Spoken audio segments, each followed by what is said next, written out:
Good evening, everybody, and welcome to another episode of the MOCA Live podcast. It is 6:03 p.m. Eastern Standard Time here in beautiful Brooklyn, New York. My name is Max Cohen. I will be one of your hosts today. Joining me for the MOCA Live podcast, I got a whole slew of folks who are just so excited to talk about crypto art. First, my inimitable co-host, that would be Colborne Bell here as always. What's up, Colborne? How you doing? I'm great, Max. Pleasure to be here. Thank you, Max, for joining, and Eleonora. Yeah, we got Eleonora Brizzi in the house, ace curator and crypto art OG. Eleonora, how are you doing? I'm very good. Thank you for having me. Hi, Mox. Very happy to be here for this artist. Yeah, and then our last guest of the day is I don't know if my first gut was instinct was to say award-winning, but someone who's been since 2017. You absolutely know his pop art, flashy, referential style. We're going to talk about all sorts of things today, the past, present, future of crypto art. And so please give a warm welcome to our final guest of the day. That would be Mohara Gonzalez. Mohara, thanks for coming on the pod. Gracias. Thanks for having me. Yeah, absolutely. I've been trying to get you on. I've been dipping in your inbox like once a week for the last 2 months. I appreciate you coming on. Yeah, it was a really busy last month, but I'm here.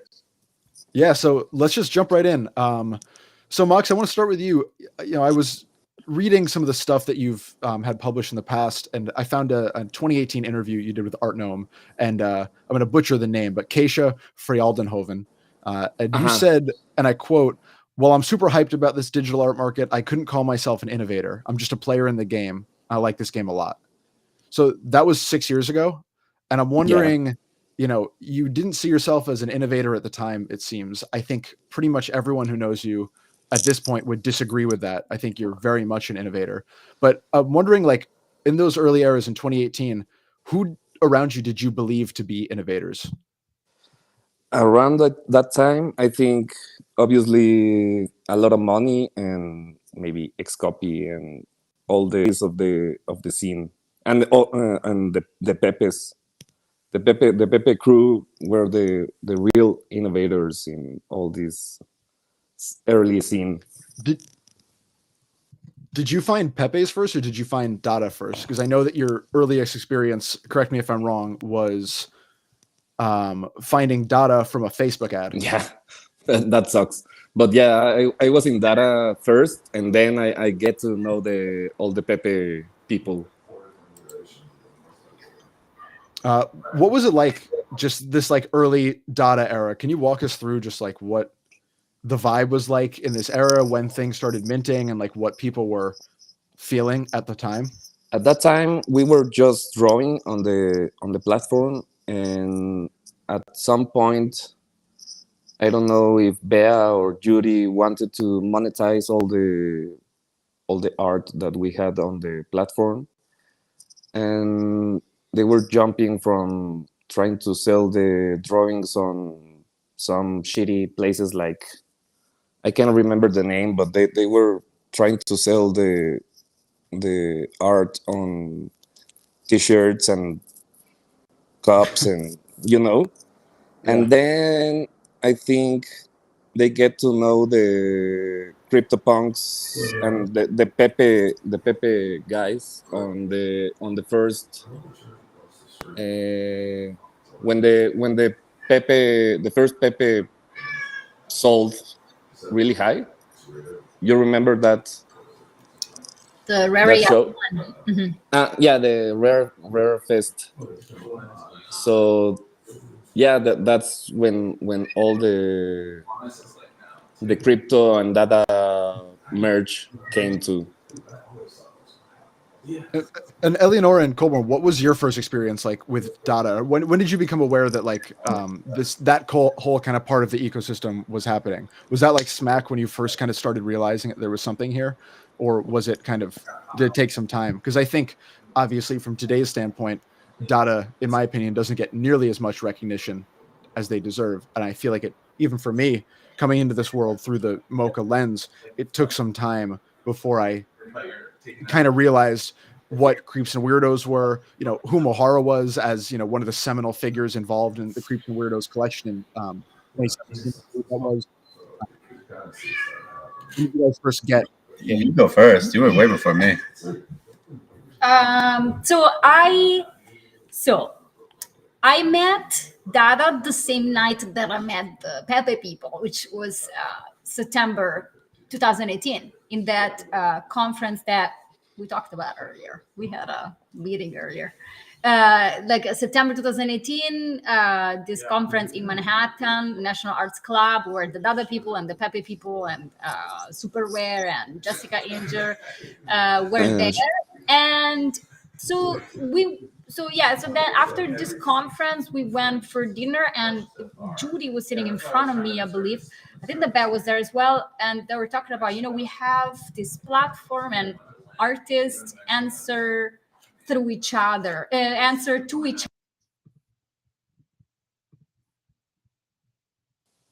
What happened? I can listen to. Sorry, your guys' audio cut out. That's sorry. That's It's me. okay. I'm sorry.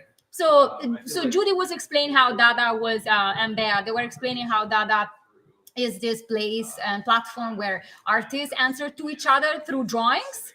And so basically, like, the final artwork that you have is a collaborative artwork. It's this like conversation. It's conversations, and it was very fascinating. So that's the first time that I ever met the Dada people. Actually, it was the founders. And then, from there, I entered through the Pepis, and then we organized together the Rare F2 in 2019. But I got, like, for me, Dada was always, as I already mentioned, like, one of my favorite projects. It's like it's this collaborative art project.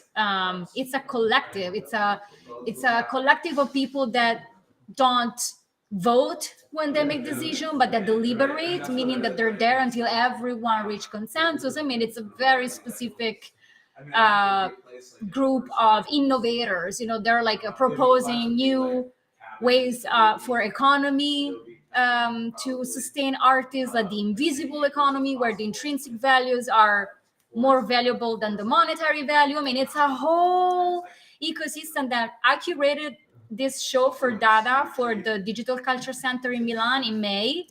And it was so difficult but great to put together. Like, we created, they created a map for the Dada ecosystem.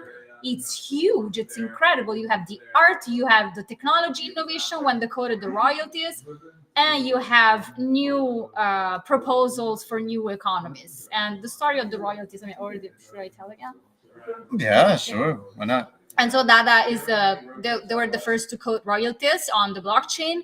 And so in 2017, the collection that you mentioned, the Crips and Weirdos, which is their historical collection, they took the code of the CryptoPunks and then and then changed it for the historical collection. And since they were a collective of artists that try to, they ask themselves, like, how are we going to capture value for the future of these artists? And so maybe we can add something for which, if in the future the works are going to be sold, a part of the monetary value is coming back to the artist. And this is how royalties were born. So you understand that it's like a massive presence in the crypto art space for many, many reasons.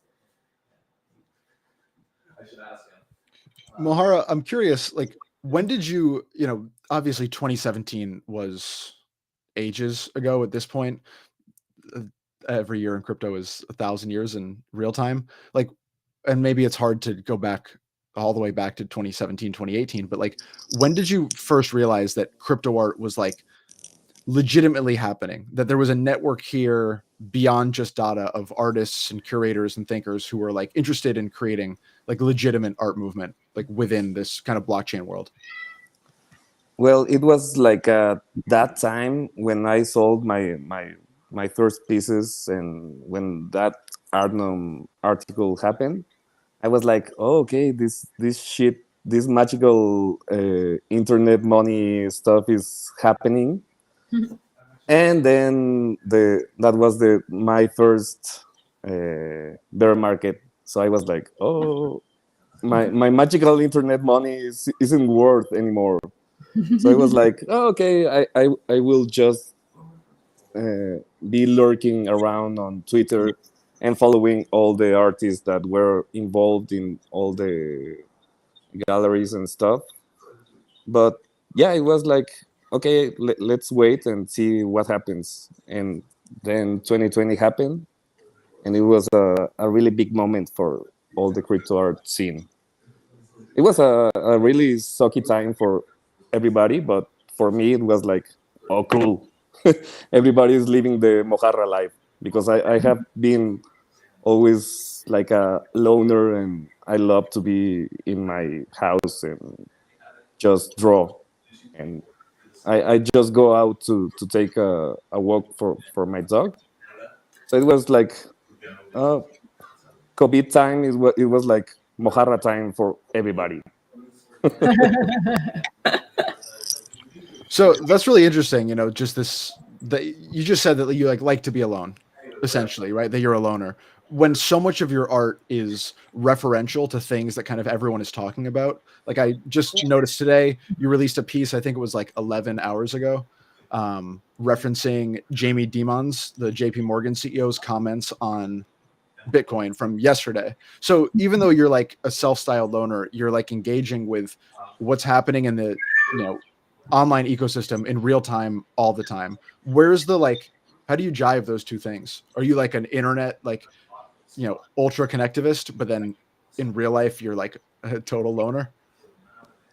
Yeah, I'm more connected online than in real life, and I'm just looking to the news of the crypto news that are happening like every day, and there's a lot of everyday drama. So I try to make a comment on some of the stuff that are happening like daily, not really daily, but some daily works. Yeah. How do you know what's it about a certain news story or an event that's happening in crypto art that grabs you, that you say you have to make an art piece about this? Like, what's the process of information filtering down into like the eventual creation of an artwork? Well, maybe it's like when I can make like a funny comment on the news that I am reading. It's like when I get that connection of, I can be like trolling about that story. It's when I connect, and then I connect it to some pop image or something. And yeah, that's like the quick process. And then I have to draw like really quick, because I don't use like generative art or AI stuff. Yeah, I like the AI stuff, but I get lost sometimes with AI. So yeah, I like to draw everything. Hey. I call Mohara the journalist of crypto art, but fun. Yeah. It's like having a journal, so it's like having a newspaper. I always thought about having this, like creating this newspaper with him. And then when I was interviewing him for the book that I curated for Rizzoli, he actually told me that his previous job was to draw for news. And I met, but it's so, of course. Yeah. it's so, I thought Interesting. I always thought about, we should do a magazine, we should do like a newspaper with you. And then he was working there, so you only have a certain amount of time that you have to come up with something very quick and great. So I think that you can really see like a little bit of influence from that working experience in his art. But also, like, I think that his level of, first of all, is magnificent in the way he draws, obviously, but the the capability of like catching details in like in the image or on about people or about facts. Like the piece that you see here in the background is what did I do? You're just, you're just gonna say that. This piece is just called Mart Fario. So it was a piece. Anyways, like I have this space on Super Rare, and it's about like documenting our time. So like I ask artists to create artworks that can actually, if we look back in like 20 years, we look back at these artworks, we have a sense of what was happening in our time. So they usually comment facts, something that is happening in society, or something ironic, everything that they think should be like commented about. And then as an example, I gave this, it was called like the speaking sculptures in Rome. So you have Yeah, these the statues talking and, sculptures. Yeah. yeah, the talking sculptures, and one of these is Pasquino, which is this statue that we have in the center of Rome, and where people used to write, even today, but today now it's just a like a legend. But they used to write all the like protest messages, or like political views, and stick on this talking statue. And so it was like a whole center of like what's going on with people, even for like bosses to understand, to get. And so Max quickly looked, I didn't even know about this. This is another talking statue in Rome. What is the original name, Max? I think it was Marforio or something. Yeah, Marforio, which is like what it's like the one of like a god of the sea or something. And Yeah, I think he's like Neptuno. yeah, Neptuno, and then he transformed into Art Fario, and who you see here is Jason Bailey. So Yeah. and like you can't see it here, but like in the actual statue in Rome, like the marble statue, there is the head of a cardinal, and he replaced with Jason Bailey's dog, and all the details that you see here, it's like incredible. And so he has this capability of very detailed and ironically comment through art about facts and things. It's just incredible. So Mox, I actually really wanted to talk about Art Gnome because I had interviewed Art Gnome months ago, and I had asked him like his first kind of crypto art experiences, and he had talked about finding you through Dada, and I think exchanging a piece with you for like $3, which, and it was like the first example. I think I'm going to paraphrase what he said, but it was like proof that it was possible to like buy, sell, market, see art, and nobody, the platforms, you as the artist, him as the buyer, nobody thought that there was any capability there. Can you talk a bit about like what it was like finding someone like Art Gnome way back in the beginning, like before that there's any of this, right? And making that sale for the first time, and then forming that connection, because he was harping on like, now I have this friend from Mexico for life, which I thought was really beautiful. Mm-hmm. Yeah, it was really cool because he bought the Know Me piece that he gave the name for that piece that he bought, and it was really fun because he bought it, and then I was like, what the fuck, who is this guy that bought my piece? And then I found out that he had a blog about art, so I reached out to him, and we started to talk on Twitter, and it was like a really fun connection because you never get to know your collector in the normie art scene. You just put your art over there and somebody buys your stuff. But this was like a really cool way to get to know your collector, and for the collector it was like really cool to talk to the living artist, because that doesn't happen like every day. Yeah. And then we get to talk about all the things that we are just that we like mezcal, and we like, I don't know, grunge and Nirvana and all that stuff. He's like my another brother from another mother. He's really cool. From another big mother. Yeah, I don't think we've ever had this breakdown of individuals on the podcast before, and it's kind of like a dream for me to have like a curator, a collector, and an artist here, all with like experience and early NFTs. So like, I you're gonna hate me for asking, I think, what are going to sound like pretty generalized questions, but I think it's very rare to have like this assemblage of people in the same space with this kind of experience. And I'm like, one of the things I wanted to ask you, Mox, was like, we're talking about these early data pieces on the Creeps and Weirdos collection, right? I don't know the names, so forgive me, but like, you have the refrigerator man, you have the face Nomi. that's like Nomi. Nomi, the face that's throwing up rainbows, Unicorn fab sickness. unicorn fab sickness, Crab and sickness. then a piece that Colborne actually gifted me, which is wonderful, the Chihuahua smoking a blunt. Hell yeah. The Chihuahua, the stone Chihuahua. Feels good creeps. And one of the Feels things that I just think this is wonderful, because like those pieces are so recognizably yours, even though the style's completely changed. Like, yeah, you use a lot of color back then, they're irreverent, but like you have done something that I just find is so fascinating about all of the early artists in crypto art, which is somehow maintaining a cohesion of practice across eras that's true to one's own spirit and aesthetic, but still pushes boundaries.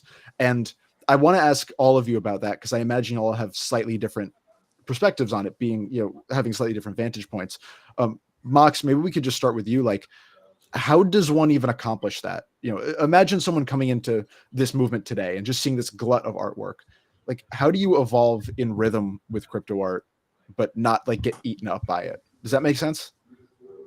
No. Okay. That's fair. Well, like, there's some, how do you avoid, like, how do you keep true to yourself while not being, I guess, distracted by all of the other influences of aesthetics or culture or momentariness that we're all confronted with in crypto art every day? Oh, okay. Maybe because I come from the grunge and punk scene, so I don't really give a fuck about fashion and what's important in the market. I just do my stuff, and yeah, it's that like DIY. Just be true to yourself and don't be a fucking sellout. Well, Eleonora, I'm curious from your opinion or your vantage point as a curator, seeing these artists, Mohara et al. Through the last 5 years, I'd love maybe like if you have some examples that jump off the top of your head, but like, who have you seen that has been able to do what Mohara has done, maintain a cohesive kind of like evolving aesthetic, but still having a kind of like continuing like journey? Let me start with a critique about this. I think that very few artists are doing what you are talking about, meaning that there are two extremes. The one extreme is, as Mohara said, like the sold out. Like, okay, are we now all expecting like a more fluid, like AI kind of aesthetic based on the fact that many people are using certain tools? Yeah, so now I'm gonna try with that, and I'm completely like, I'm gonna follow the trends. That's the first extreme. But the second extreme is all these artists, and it's many of them, and it's a curator critique, falling, becoming slaves of their own style because of the market. Because we can talk about Xcopy. I love Xcopy, full stop. Okay, great. But it's been years that an Xcopy, and it's the greatness of Xcopy is that you can have 100,000 people trying to do the flashy artworks, and still I will say like, that's not an Xcopy. And if I see it from far away, it's like, oh, that's Xcopy. It's great. It's like only masters can do that. But sometimes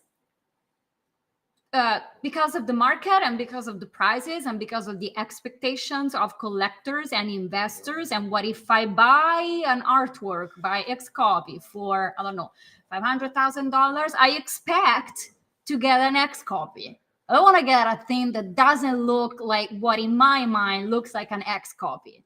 So it is very difficult to keep your truth, but also keep experimenting. Otherwise, you're not an artist anymore. You're a product. So I am conflicted and always trying to see, like, always trying to encourage to stay truth to who you are, but also to put yourself outside of your comfort zone. Otherwise, we just have brands. I said X copy because he can deal with that. Yeah. Look, I mean, we're never going to shut up about Matt Cain's contractual obligations, but I think that was the whole point. Fantastic. What are you obligated to in your relationship with the marketplace to deliver to people that have already prepaid with an expectation that they're going to get a Matt Cain? Yeah. And I think that's a lot of what Eleonora is talking about. And like a brand. Yeah. And you know, I have to applaud Mohara, because I remember there was like a definitive moment where you leapt more to like the bright flashing visual pop style, and I think it was in that, you know, Good Morning Assholes, like you little capitalist piece that I might that I ended up buying, because I loved it. And I've said it again and again, I love artwork that is responsive to the culture of the moment, such that it is a time capsule when somebody is like pointing the finger down and saying, was it Brian Eno? It was somebody like that. It was Brian Eno, yeah. Yeah, it was Brian Eno who said, like, look at all these capitalist little assholes with their NFTs. And it's just like it's a great piece. And that's why I feel so I'm so fascinated by the idea of like deciding what it is our responsibility to like preserve. You know, every week that we do these podcasts, every week I do a newsletter, you know, it's my own little way of doing it. And it's obviously not as flashy, but you have to make some kind of a choice about what we're focusing on, right? What's important. And you're always going to miss, you know, the glut of what's going on here. You're going to miss the little moments. You're going to miss so much. I do feel like some of that spirit has, I mean, I'm not the best person to talk about it, but in my, you know, archival research, you know, you can tell like there's not that much responsiveness to like an individual tweet, right? There's not as much of like this kind of like trash art idea where you are responding to something somebody has said in the moment and kind of just like, you're basically creating not in a negative way, but an exclusive class, right? Because you're either going to look at like that piece, Mohara, that you created just today or yesterday of Jamie Dimon, or referencing Jamie Dimon. Like, you have to know what that situation is in order to understand what the artwork is. Like, do you think that people are looking at your artworks or have looked at your artworks and are then encouraged to go seek out more context? Or do you think that your artworks seek out people who already have that context? Yeah, I think I was talking about that with my friend Bercanas like last week. Like, I have to give some, like, my family, they don't get all the crypto information, like they don't know all the lore. So sometimes I have to give them some context about what I am trying to reference on my drawings. So yeah, and maybe that's sometimes I call myself like crypto artist, because I make art referencing crypto themes, not just because I'm tokenizing. Well, that's like you know, obviously nobody has been able to, as far as I know, really encapsulate what crypto art is. But the best, like, I think that we're starting to come up against this divide where there is some kind of crypto art and then there is also just blockchain-based digital art. And we're starting to see that schism. I mean, we were talking about Sotheby's, Eleonora, a short while ago. Sotheby's loves to not use the word crypto art when they have these digital art auctions. And that seems pregnant with some kind of meaning. Like, why do you think that there is, on the institutional side, this dislike of using the terminology that has evolved from within this movement? I mean, is it about maintaining power? Because to me, it just stinks more of like ignorance, people dipping their toe into here. It's not ignorance. It's I mean, if you now pronounce the word NFT to an institution, they're gonna have shivers. Yeah. Shivers. It's like, and stop. You can't say NFT anymore after 2023. It's like, it's crazy. But they were very happy, to pronounce the word NFT in 2021. They're super happy. But it's true. So I don't think that it's ignorance at all. I think that it's playing the market. We suddenly, even our people, I mean, from the NFT space, they're calling it digital art. The word NFT last year completely disappeared from everywhere. Yeah. It's crazy. So that's not ignorance. Colborne, one thing that I remember you saying to me I think the very outset of our relationship, together, and like at my employment at the museum, was you were talking about, and again, this is late 2021, so the context obviously then would be entirely different, but you were very bullish, I suppose, on the idea of just the NFT as a distribution mechanism more than some kind of cultural signifier. I imagine you've turned away from that philosophy at this point. I was talking about this recently, in that we still don't have, despite the transparency, we still don't. If we think of these things as like art and ego and trophy assets in the way that other like art world does, we don't have the means to display them properly in that sense. So maybe we don't have the worlds in which to display them, or people are not participating, or so in that sense, I think still the only thing we've solved is how to do a trustless distribution transaction from a collector to an artist. But what is the subsequent value of that work? Well, I don't know. That's that's where the money ran far ahead of itself, and it's going to come back down 80-90% because this was our first big wave.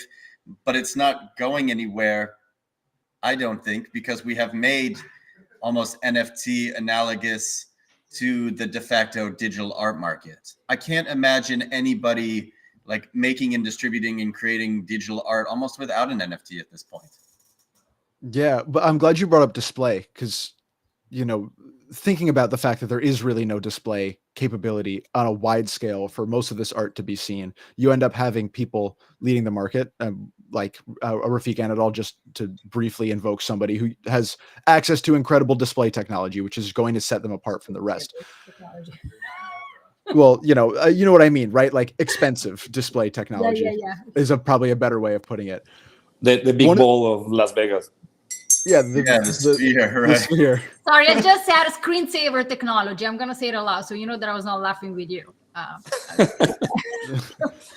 love screensaver art. I think that the thing that interests me about you, Mohar, is that your work is for the medium in which it's seen, right? So outside of so much crypto art, it's not meant to be seen momentarily on Twitter. Right. That's a bastardization of what it is. Your work, however, because it's so referential to what's going on, and because it's so bright and flashy and attention grabbing, and because it kind of captures a moment and then allows it to kind of be the moment and the artwork itself to kind of flow back into this river of events. Like, your artwork is perfect for the environment in which it is seen. Like, do you ever think about that? Does that factor into like what you choose to create art about where it can be seen? Yeah, like your work just feels perfect for Twitter, right? It feels like okay. I thought instead of all these artists who are like using Twitter because they have to, even though that's where this is, and they're basically trying to get people off of Twitter to see their work, your work adapts to the medium which it is most commonly seen on. Yeah, because it's like journalism. It's like it's the news. Mohara is the news. So it's like the comments on the on the news of the day. Yeah. Yeah. Like Eleonora said. It's like quick.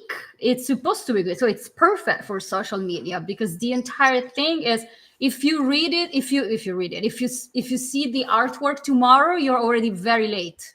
But not because of many reasons of the NFT space. You're very late because the big thing was yesterday. So like it captures time, but so it's actually like its fruition is very quick and like in the moment. But that's the And- interesting and- thing. Yeah, sorry, please, Mark. And when I tokenize them, they are like timestamps. So yeah. Well, it's very interesting because it is almost purposefully outside of the market, right? You're creating works that are meant to kind of be seen within the moment and then be harder and harder to access naturally because people are going to have less access to that information. I know you said, it's important to remain outside of the market so as not to become a brand. And I think you've handled that or managed that particularly well amongst crypto artists in general. I mean, the amount of just like institutional respect that you command is uncommon to begin with. Like, do you make a conscious choice when you create this artwork to either not market it, to like tokenize as much as possible? I tokenize them when I think it's like the moment I have to tokenize them. Maybe sometimes I don't tokenize it at the moment because I get like really lazy. So I don't want to connect my wallet and blah blah blah and mint all that stuff. So yeah. Sometimes it's like, oh shit, I should have minted that. But yeah. And for the, what was the other question?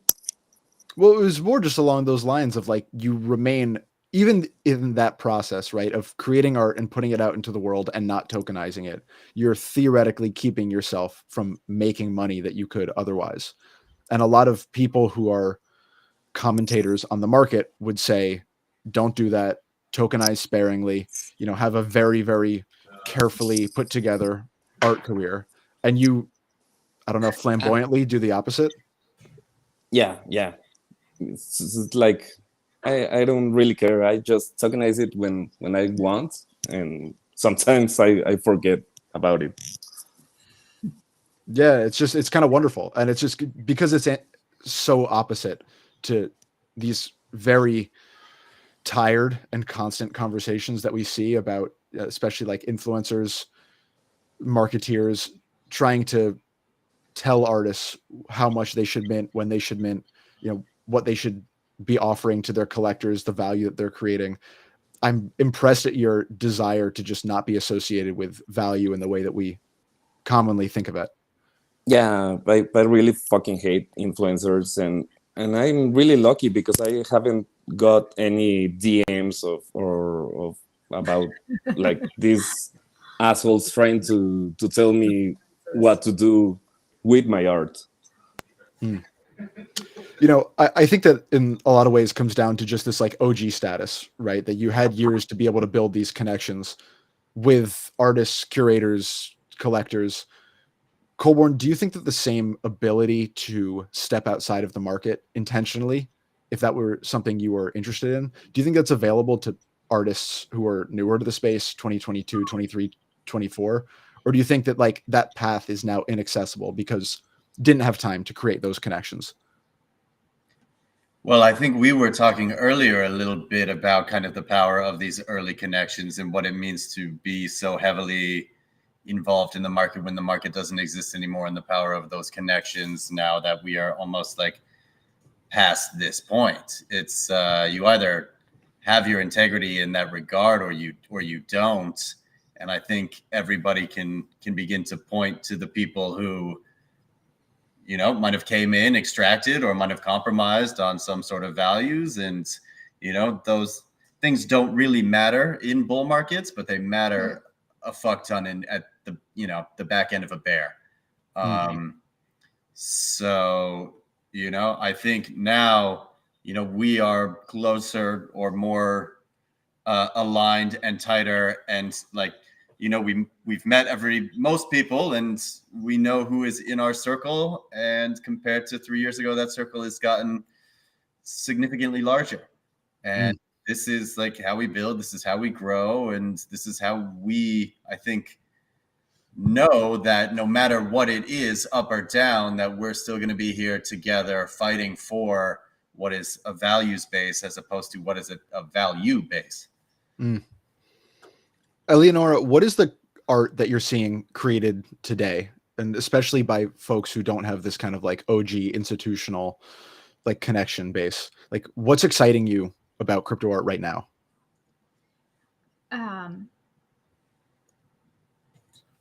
I am personally nothing. Yeah, you're like, let me think of something. I was like, That was deep. A few days ago, I was like, guys, at a certain point, someone should say the generative art is boring. Now, and like, I said, why don't you say it? Because I don't know, you know. But I mean, obviously, now maybe we shouldn't sit here. It's very generic comment. It was a joke, but every trend becomes very boring. Yeah. Every trend, especially if it's something which is like as operator will say, it's like a tech demo, or even not that. It's even not tech anymore. It's just generic. It's like all this very similar characterless, without any sort of like. Here's how I explained it, and I think I've said it before, but abstract art is always the highest selling art, right? And generative art is like abstract art for techies, and nobody knows maybe the art, so it's very easy to like relate to and connect with and kind of like justify in its abstractness a broader audience swath, if that makes sense. Like engineer art. Yeah, totally. Obviously, you have generative art, which is like miracle artworks. I don't know, like the generative art drop that operator did last year, and many others. I mean, it's just incredible. I'm just saying. So, what excites me? Okay, it isn't to hate on like the best of generative arts, but maybe the breadth of it could end up being almost a lot of copy paste. And most people don't know the code, so they don't understand it. And then there's a lot of shit.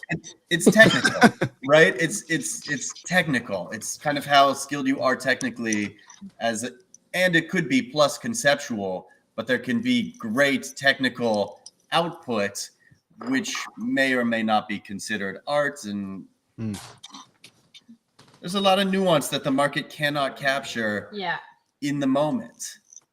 Well, I want to return to something you said, Eleonora, that I've never really considered before, which is that these trends, they tire themselves out so quickly because there's so many people jumping onto them, right?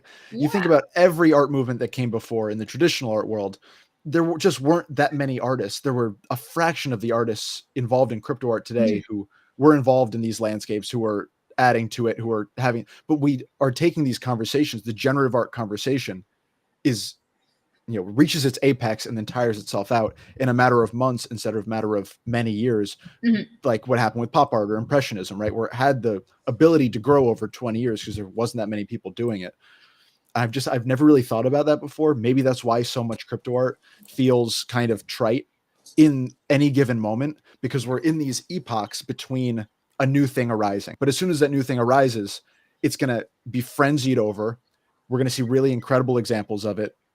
And then it's going to kind of have the long tail of people who are fiending after that kind of apex exemplification of the thing. Does that make sense?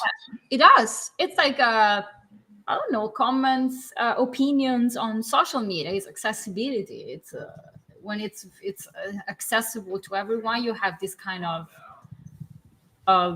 situation. But I mean, in a art genre, I don't know how you want to call it, where the technology is the breadth of it. It's generative art.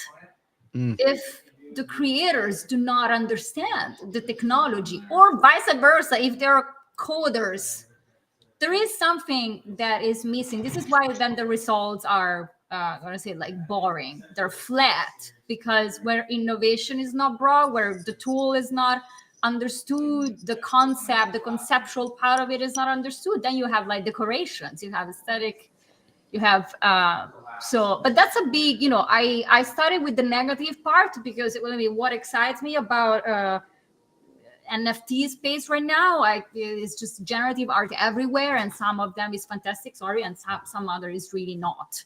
So we shouldn't just it's like all these new collections of generative art being born, everyone is like AI, it's a trend. To me, I'm very interested in which could be also consider, I don't know, maybe a niche, but there's always space to grow for me, for curators, for artists, for everyone, if we study and like research together. I'm very interested in blockchain as a medium. Very it's the thing that interests me the most, because I really like the blockchain and the possibilities that this technology can provide conceptually to create art. There are a few artists who have been doing that, very few, but there are, is incredible. And so to me, it is the moment for like the creators to also use this tool at its maximum of potential, not as we used it until today. But like Mox decided, for instance, in his crypto art activity as an artist, he's not using the blockchain as a medium, but he's very specifically referencing the crypto world, so he already has that touch. Well, and now I would disagree with you. I think Mahara uses the blockchain as a medium. It's just in a different context and over a larger period of time. Like what we see with Mahara's art is the blockchain's ability to preserve tiny infinitesimal moments forevermore. And so you have to look, Mahara, if I'm barking up completely the wrong tree, let me know. But it's like, if we look at your work over 5 years, you see the blockchain being used as a medium almost subtextually or unintentionally, because it matters like how things are connected throughout everything you've created. Even though, Eleonora, I think you were referencing like, I don't know, like Matt Cain is always the patron saint of that to me, where it's like the blockchain itself, the time stamping, the ability to like have a program run in perpetuity. Yeah, or more conceptually. No, I said Mox is using And it as a topic. The interaction of the works is really cool. Yeah, that generative art that you can interact with, it's awesome. Yeah. So timestamp for sure in Mox art, but timestamp is for everyone. I mean, it's one of the most wonderful things that the blockchain does, and that is very undervalued, the timestamp. So, but yeah, Mox uses this very much at his as part of his art, because he's commenting news. So yes, but blockchain as a medium, I was intending more like in the blockchain is not only time stamping. It's art made with smart contracts. Yeah. You want to know what I'm excited about? Yes. Yeah, let's hear it. I'm excited about like all the museums becoming like marketplaces and minting engines, and then they slowly ruin their integrity by like putting the wrong people on, and we're the last museum left standing. I thought you were going to say that's what's happening to us. No, just the opposite, right? Like all these museums have broken business models, so they're moving towards, selling artists as primary and acting as almost like gallerists for these artists. So I'm really excited for, the time, their inevitable collapse, when the physical location of the museum is really just a gallery, and the digital museum is the place that hopefully doesn't have to do like such aggressive pandering to cover absurd overhead. Mahara, I'm going to give the same question to you. What are you excited about in crypto art right now? Oh, right now I'm excited to, I don't know, draw more and make some more fun comments on the ludicrous news about all the ETFs and all this shit that is like, I don't know, ridiculous. We have all the Solana guys. Material for the art. yeah. Well, let's just everyone calm down because that's where I got my start was on Solana. So we're not all bad. Oh, okay. Sorry. No, It's about onboarding. Yeah, I'm a money Onboarding grubbing and shithead. educating. Yes. Yeah, onboarding and educating. You sound like Anatoly. I really enjoyed this conversation. It went in a bunch of directions that I wasn't prepared for, but this was such a wonderful assemblage of people to have comment on, I don't know, all sorts of weird stuff that's been going on. At this point of the show, I'm usually who has any last words?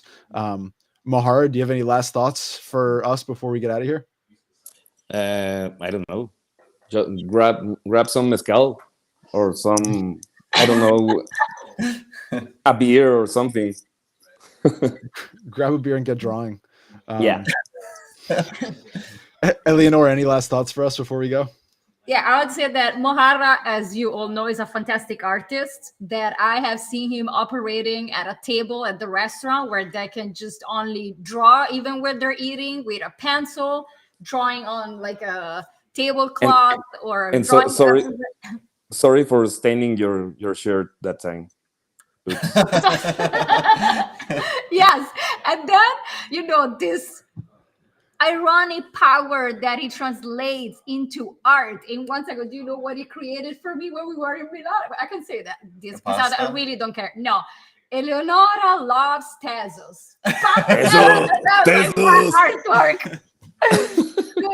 But also, anyways, he's incredible. His works are incredible, and he always has it's also very important to laugh and to get this kind of irony, especially on the communities of internet. And so it's very the spirit of his art is very, very internet, very contemporary.